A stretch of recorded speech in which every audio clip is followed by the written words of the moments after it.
do some cleaning of air filters. This time it's going to be a K&N Air Filter for the Subaru Impreza model G3. As you can see, it's pretty shitty.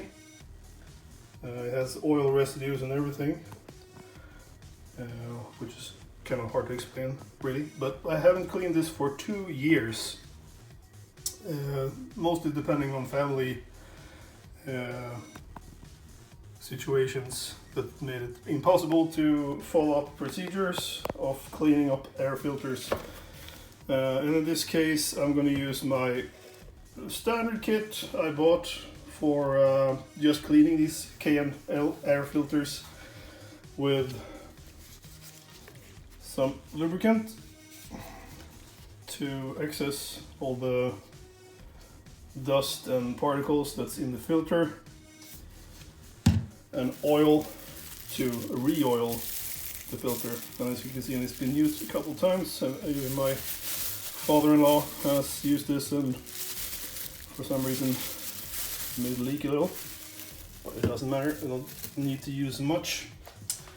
So as you can see, it's really in a rough shape, but it can be cleaned. And we're going to follow this procedure as specified on the box. So the cleaning instruction is usually just apply the fluids, rinse, dry, and re-oil. There are some different techniques when it comes to this, and most people say that you should rinse from this position first in order to make the dust go on the right side of the filter when starting to clean, which I agree with. But sometimes they also say that you don't have to use the fluids on this side. But in my opinion, you can use them on both sides. So what I'm going to do is I'm going to apply the fluids by spraying the whole filter, let it soak in for a couple of minutes, and then I will rinse it with normal tap water here in my kitchen. And there's also issues about using hot water or cold water when rinsing, and in my opinion just use a lot of hot water, because in my case, as you can see here, there's oil residues which picked up for some reason when driving, and the best way to get it off is hot water and lubricant. So that's what I'm going to do.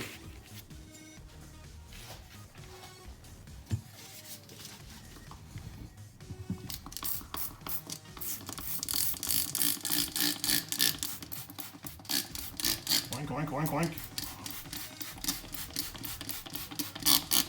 Sounds like an angry pig.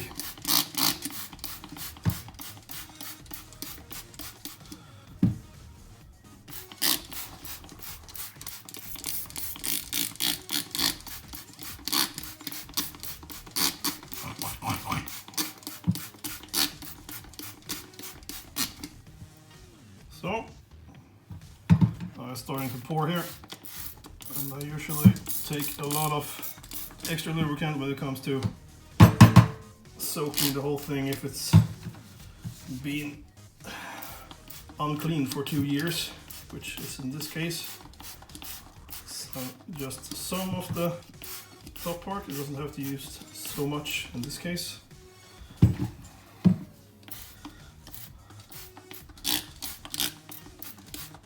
So, something like that.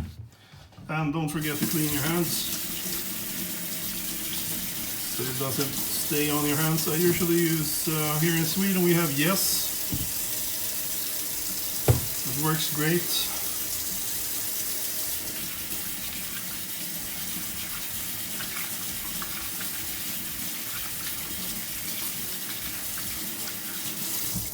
There we go.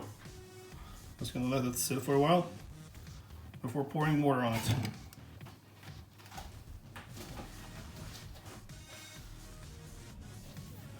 Alright, so I've been letting it soak in for about 5 minutes or so, and it's actually starting to loosen up.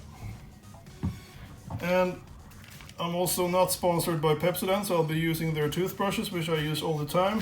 And just start pouring on the clean side, or cleaner side, like this. And as you can see, it's pretty dark water coming out on the other side. And keep doing this a bunch of times before we flip this over. Pretty disgusting. I'll see here on the other side, you see it's still chunks here, which makes it pretty much impossible to get that off just by rinsing. So, using a toothbrush, that's what I do. As such, you can see here, pretty dark.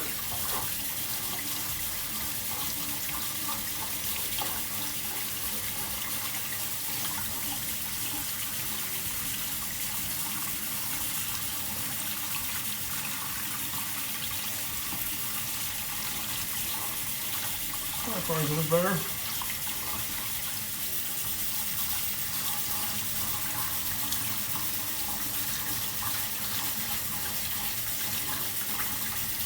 So the chunks are actually coming off as I'm doing this, as you can see now here, off the filter. Let's drop it off for a minute. See, the actual chunks are off. Now it's just dark. And on this side, some grass and other things are coming out, which is good. So I'll just keep doing this until I'm satisfied.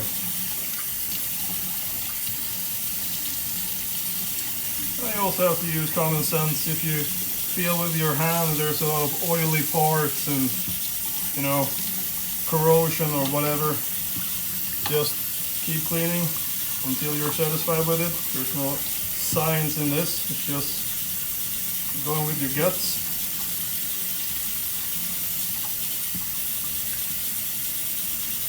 I don't have to have too much water at the same time. So, and you know me from previous videos that I'm pretty lazy, so I'm just gonna do this as fairly as possible. Just checking between the actual rivets here. You can bend it a bit and see if there's still some chunks in it or some other gross things that need to come out. And if you don't see anything, then you're pretty much done. So, I think I'm satisfied. These air filters are pretty tough ass, so feel free to smack them around, wheel them. They can handle it. These are not air filters made of paper. These are solid shit. And as I see the water actually pouring off, there's still some chunks between the rivets here, which I need to take out while it's drying. So I'll be using a knife or a fork or whatever and just get them out by hand, because the brush doesn't reach. So that's that. That's the first part. The last part is going to be oil and dry it off before installation. And be sure to use newspaper to suck everything out from the filter when it's actually drying.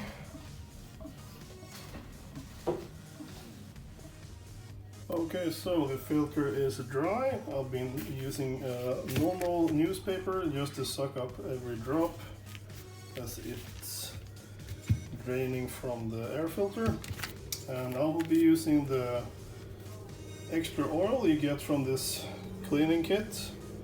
And what I will do is, in this case, using a nozzle, small one, as such, and apply every rivet like this on top of it and let it just drop slowly onto the filter itself. So I'll just do this on the cleaner part on this side, as it will resides back here as it drips.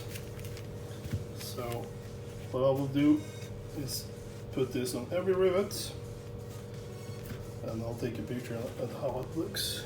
And in this case, as you can see here, when it's cleaned, it doesn't have that red color as it's gonna get when the oil is applied to the filter again.